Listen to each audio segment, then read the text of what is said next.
ऋषि का मंत्र कौन है बताओ? विश्वामित्र महाराज, विश्वरथ नाम के राजा। कथा में ध्यान दीजिए। एक बार महर्षि वशिष्ठ के आश्रम पर आए। वशिष्ठ जी के आश्रम पर कौन रहती थी बोलो? गौ माता। ठीक है, कामधेनु गौ माता थी महर्षि वशिष्ठ के आश्रम पर। एक बात बता दूं, इस देश के अंदर जितने भी संत महात्मा के आश्रम होते थे, आप कथा में ध्यान दो, सभी के आश्रम पर गौ माता रहती थी। आपको बता दूं वशिष्ठ का क्या मतलब है? वशिष्ठ, जिसने अपने इष्ट को बांध रखा है। और वशिष्ठ ऋषि किसकी पूजा करते थे बताओ? बोलो, गौ माता की। वशिष्ठ ऋषि किसकी पूजा करते थे बोलो? गौ माता की। हाथ खड़ा करके बोलो मां, सारे बोलो मां। वशिष्ठ ऋषि जो थे गौ माता की पूजा करते थे। राजा विश्वरथ नाम का जो राजा है वशिष्ठ ऋषि के आश्रम पर आया।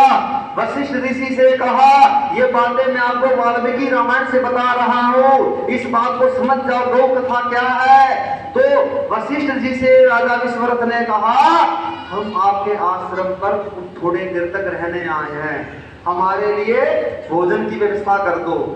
वशिष्ठ ऋषि के आश्रम पर कामधेनु गौ माता रहती थी।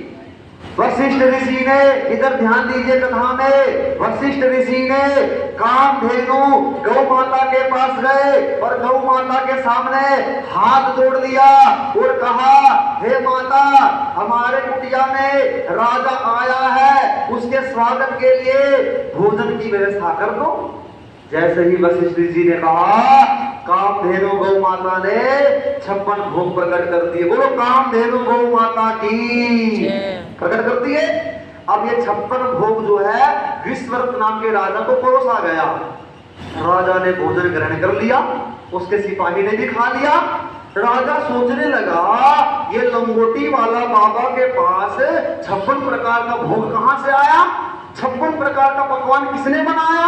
ये तो बाबा जी संत महात्मा तो जंगल में रहते हैं। देखिए माता बहनों, आपको बता सकता हूं मैं, संत की पहचान क्या होती है?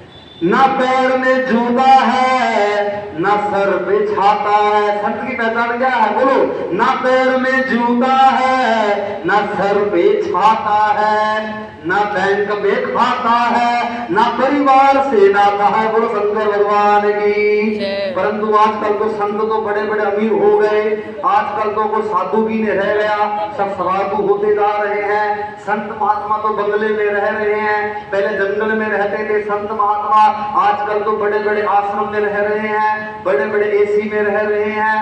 तो वशिष्ठ जी महाराज ने विश्वरथ नाम के राजा को पकवान खिला दिया। कथा में ध्यान दो आप। तो राजा ने महर्षि वशिष्ठ से कहा, एक बात बताओ गुरुजी, आपके आश्रम पर इतना संपत्ति कहां से आया? तो वशिष्ठ ने क्या बोला? मेरे पास कामधेनु गौ माता। बोलो गौ माता की।